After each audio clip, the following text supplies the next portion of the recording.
Assalamualaikum warahmatullahi wabarakatuh. Perkenalkan, nama saya Revan Hervindo dengan NIM 210306123 dari kelas Peternakan C, Prodi Peternakan Fakultas Pertanian Universitas Sumatera Utara. Nah, kali ini saya akan menjawab beberapa pertanyaan mengenai metabolisme air yang diajukan oleh Ibu Tati Fidianasari, SPT MP. Pertanyaan yang pertama yaitu jelaskan 3 sistem kondensasi pada tubuh. Yang pertama yaitu sistem dapur darah. Nah, larutan dapur darah atau larutan penyangga ini yaitu larutan yang mengandung campuran asam lemah dan basa konjugatnya ataupun sebaliknya. Secara alami, sistem dapur bikarbonat digunakan untuk mengatur pH darah karena darah mengandung sistem dapur asam bikarbonat dan garam bikarbonat. Nah, untuk mempertahankan pH darah tetap normal yaitu 7,4, diperlukan perbandingan kadar garam bikarbonat dan kadar asam bikarbonat yaitu 20:1. Yang kedua yaitu sistem respirasi. Nah, proses respirasi ini yaitu tubuh menggunakan oksigen dan menyingkirkan karbon dioksida serta uap air. Nah, hal ini melibatkan masuknya oksigen dan pelepasan karbon dioksida di alveoli. Yang kedua, transportasi oksigen dari alveoli ke jaringan-jaringan. Yang ketiga, transportasi karbon dioksida dari jaringan ke alveoli. Hal ini ditentukan oleh proses difusi udara sampai ke tekanan parsial gas dalam udara pernapasan. Nah, transportasi O2 dalam darah berbentuk gas larutan dalam plasma yang sedikit dan oksigen yang terikat dengan hemoglobin. Nah, transportasi karbon dioksida dalam darah berbentuk gas larutan dalam plasma yang sedikit, asam karbonat yang larut dalam plasma, lalu ikatan karbamino dengan protein darah termasuk hemoglobin sebesar 20%, dan yang terakhir garam bikarbonat 70%. Nah, yang ketiga yaitu sistem ekskresi melalui ginjal. Sistem ekskresi melalui ginjal ini mengatur kandungan garam bikarbonat dalam darah dengan cara yang pertama yaitu mobilisasi ion H+ di tubulus proksimal dengan reabsorpsi Na+. Yang kedua, reaksi ion H+ di tubulus distal ditukar dengan Na+. Yang ketiga, membentuk amonia NH4 di tubulus distal menggantikan Na+ yang terpakai untuk sekresi ion H+ di tubulus distal. Lalu pertanyaan yang kedua yaitu jelaskan secara singkat proses metabolisme air di dalam ternak. Nah, tata lintas ini banyaknya air yang dihasilkan dan diabsorpsi kemudian dikeluarkan dari dalam tubuh. Nah, air yang dihasilkan dari tubuh tidak hilang tapi diabsorpsi kembali pada beberapa bagian tubuh yang nantinya akan dimanfaatkan lagi, dan air yang hilang dari tubuh dapat diganti dari air minum, air metabolik, dan air pada makanan. Nah, banyak tata lintas ini tergantung pada yang pertama yaitu apa yang dimakan. Kalau makanan kering, cairan saliva banyak keluar sehingga cairan di usus meningkat. Nah, hal ini berguna untuk mempertahankan konsistensinya selama masuknya atau perjalanannya melalui saluran pencernaan. Kalau cairan tidak cukup, akan terjadi kelainan fungsi seperti konstipasi.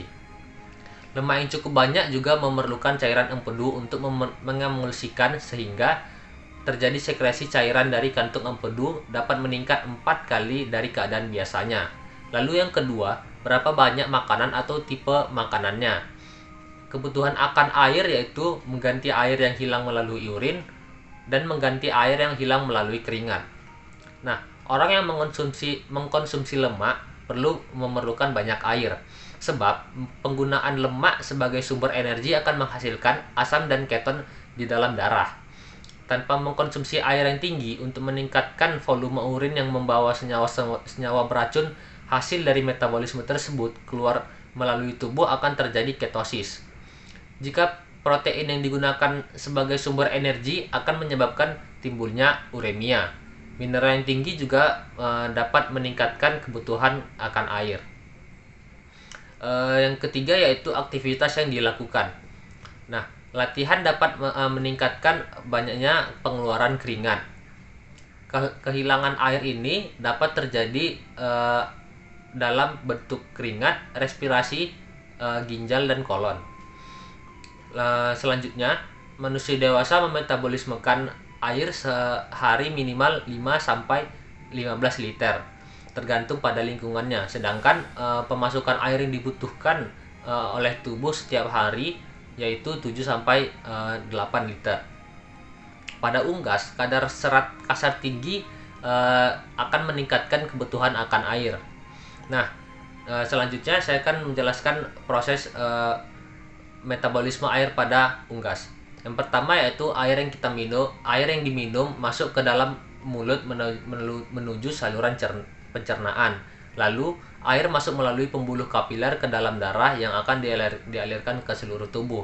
Lalu yang ketiga, air membantu jantung memompa darah ke seluruh tubuh. Nah, saat air sampai di paru-paru akan terjadi pertukaran oksigen dan karbon dioksida. Selanjutnya terjadi pada organ hati. Nah, pada tahap ini, air akan membantu proses metabolisme karbohidrat, metabolisme lemak, dan metabolisme protein. Nah, yang kelima, atau proses yang terakhir yaitu air menuju ginjal.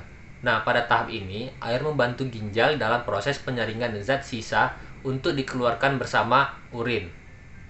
Selanjutnya pertanyaan yang ketiga yaitu, jelaskan dari mana asal sumber air pada tubuh ternak. Nah, ada beberapa sumber air pada tubuh ternak. Yang pertama yaitu air minum. Nah, dengan memberikan air minum pada ternak sehari sekali dapat membuat ternak tidak kehausan. Yang kedua yaitu air yang terkandung pada makanan, di mana air terkandung pada bahan makanan atau konsentrat yang dimakan. Lalu yang ketiga, air metabolik yang didapat sebagai hasil dari oksidasi makanan dan sintesa dari molekul kompleks di dalam tubuh. Selanjutnya pertanyaan yang keempat yaitu jelaskan bagaimana cara menghitung air metabolik. Nah, di sini saya ada satu contoh soalnya, yaitu bahan makanan yang mengandung hidrogen. Glukosa menghasilkan 60% air, sukrosa menghasilkan 57,9%, dan pati menghasilkan 55,5%. Bila suatu ransum mengandung 10%, protein 20%, lemak 55%, jumlah air metabolik yang dihasilkan untuk setiap 100 kilokalori energi metabolik berapa?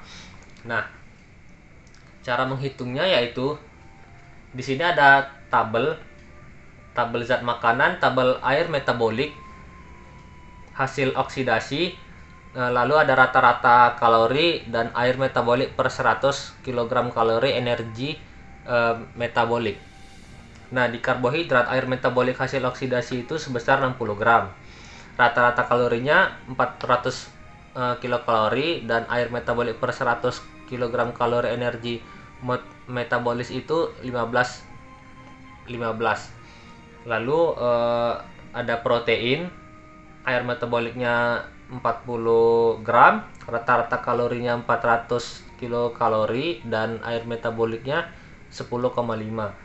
Lalu ada lemak, air metabolik hasil oksidasinya 100 gram, rata-rata kalorinya 900 dan air metabolik per 100 kg kalorinya itu 11,1. Nah, air metabolik dari 100 gram ransum cara menghitungnya. Nah, 10% protein itu yaitu 10 gram protein dikalikan 4 yaitu 40 kg kalori, lalu 20 gram lemak dikali 9 yaitu 180 kilokalori, lalu 55 gram karbohidrat dikali 4 sama dengan 220 kilokalori, lalu dijumlahkan menjadi 440 kilokalori. Lalu 40 kilokalori ini menghasilkan 40 dikali 0,15 kilokalori menghasilkan 4,2 gram air metabolik.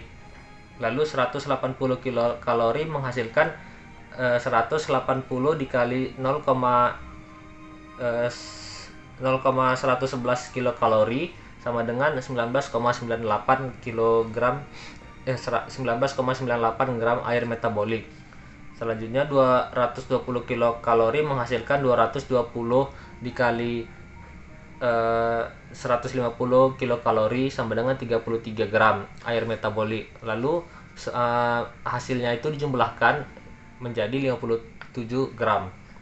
Jadi bila energi ransum 1 kilokalori, maka air metabolik yang dihasilkan yaitu 57 gram.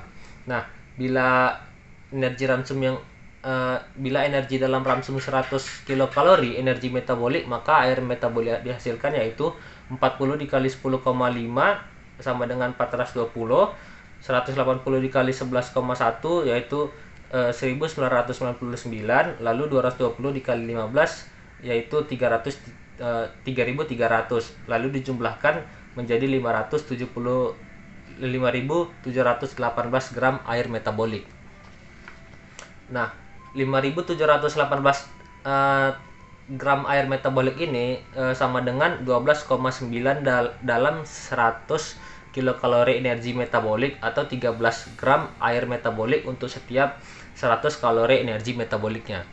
Nanti saya tampilkan scanannya.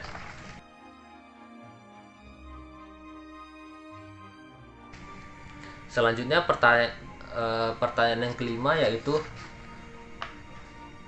jelaskan faktor yang mempengaruhi kebutuhan air.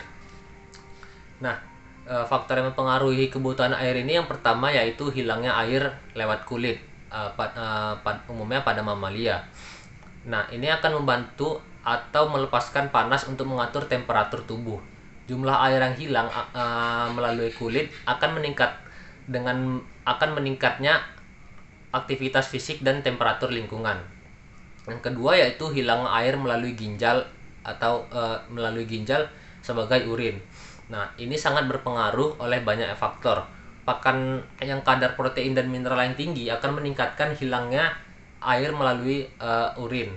Di samping itu, meningkatnya mineral natrium dalam tubuh akan banyak air yang akan diabsorpsi sehingga menimbulkan edema pada otak dan asites terlalu banyak cairan dalam rongga tubuh. Nah, hasil akhir dari metabolisme protein adalah urea yang merupakan racun bagi saluran kencing. Jadi, untuk mengencerkannya diperlukan air sampai konsentrasi yang tidak berbahaya. Yang ketiga yaitu hilangnya air melalui pernapasan hampir 40% pada unggas. Lalu yang keempat yaitu saluran pencernaan. Nah, bentuk pakan dan susunan pakan mempunyai pengaruh nyata. Contohnya, pakan serat mempunyai sifat pencahar yang menyebabkan banyak air yang keluar bersama feses. Ekskresi kotoran sapi lebih basah dari kambing. Nah, mungkin cukup sekian. Saya menjawab beberapa pertanyaan yang diajukan oleh Ibu Tati Widianasari. Mohon maaf apabila jawaban saya ada yang kurang. Assalamualaikum warahmatullahi wabarakatuh.